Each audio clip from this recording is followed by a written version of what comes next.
It's always good to rinse it a little bit with water. We rinse with water.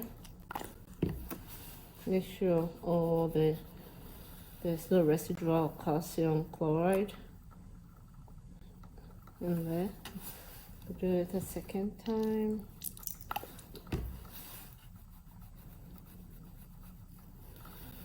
Good. So now we have a mixture of sand and a little bit wet sand, you know, so we need to dry the sand completely. Now the sand is wet, so we cannot weigh it. So what we need to do is we have a water bath that is almost boiling, crucible conch holder to hold the crucible, and then you place it on the beaker. You have to be gentle about it so you don't break the crucible. So the heat from the water is going to evaporate the water that is in the sand. So we are, in a way, we are drying the sand. So now we have our sodium chloride boiling, and we have our sand drying on the beaker here. We have our calcium chloride instead of calcium carbonate we started with. So in order to get our calcium carbonate back, what we need to do is we're going to heat up this a little bit to speed up the reaction. So we're going to heat up this solution that has the calcium, the chloride a little bit, and then our next step is to add the potassium carbonate to regenerate back our calcium carbonate. So let's put it on the hot plate, beaker A on the hot plate for a little bit, and let's measure our potassium carbonate. So potassium carbonate, we're gonna take 15 ml of this, about 15 ml. So we've taken our potassium carbonate, we wait for the calcium chloride to heat up a little bit, and then we're gonna add that potassium carbonate.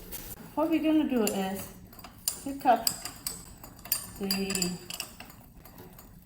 beaker A from the hot plate, place it on the wire gas, right? We just heated the calcium chloride a little bit just to speed up the reaction. And now we're gonna add the potassium, 50 ml of potassium carbonate.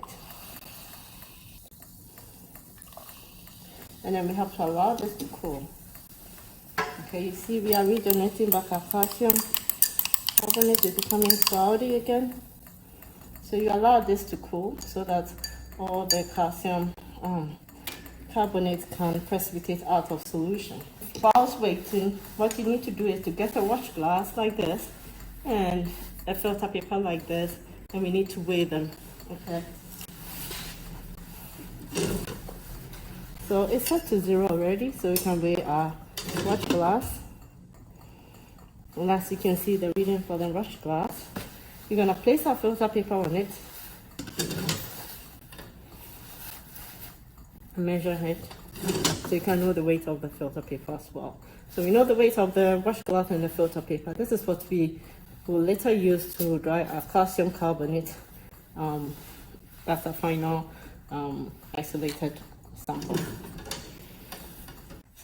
So far, as you can see here, our sodium chloride has dried completely and all the water has evaporated, right? So you can see from here clearly it's just the sodium chloride in there, right?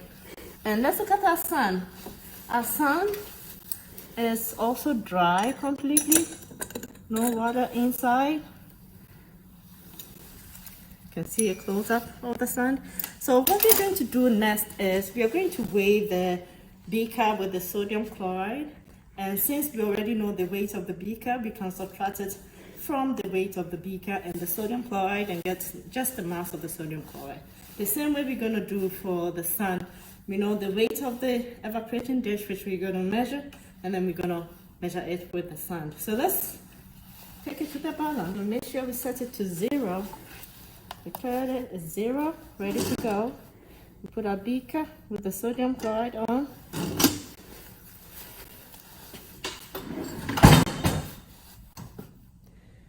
Right, so you can see the measurement, right? Great. So we're gonna take this off, and we are going to measure our sand. We have to make sure that there's no water beneath the evaporating dish.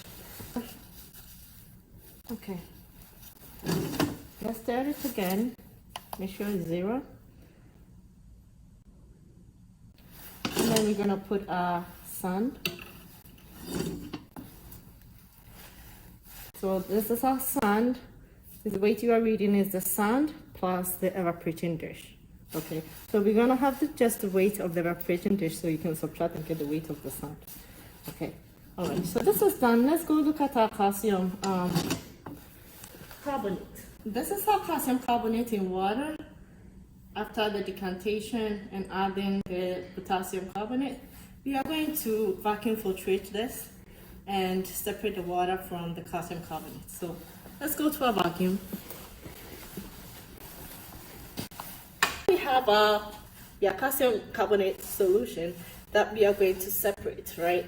We want a dry calcium carbonate in the solid form, like the way we started it with, right? So this is our vacuum pump. We set up with this Bucknell for now, and we need a filter paper, this time a smaller size filter paper in here. And what we do is we're going to pour this gently into the middle.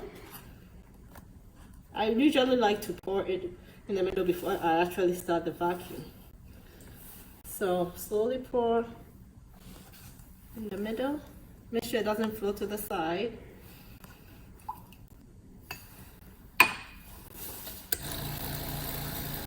So the vacuum is on now.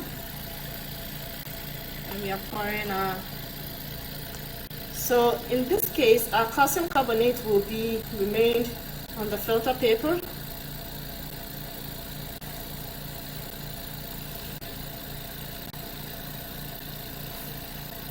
You need to make sure all the calcium carbonate, there could be some.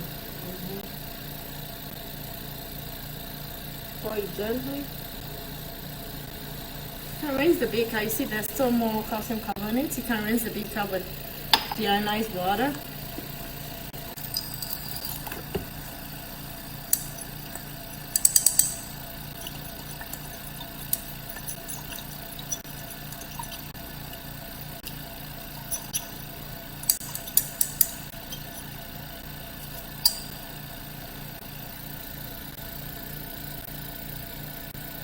And then we leave this to go until the filter paper is almost dry, and we're going to further dry it later on. So we'll allow this to go for a while. Alright, so far as you can see, the calcium carbonate has completely dried in the Bucknell funnel. So what we need to do is to remove the filter paper that has the calcium carbonate. And we're going to place this on a watch glass, and we need to dry the filter paper. You can see it's very wet. The water weight can contribute to the weight of the calcium carbonate. So we're going to place this on a heating water and heat it up until the filter paper is completely dry. Once it's dry, then we're going to weigh the dry filter paper with the wash glass, and then we will know the mass of calcium carbonate by subtracting it from the previous mass that we weighed, which is just the mass of the wash glass and the empty filter paper.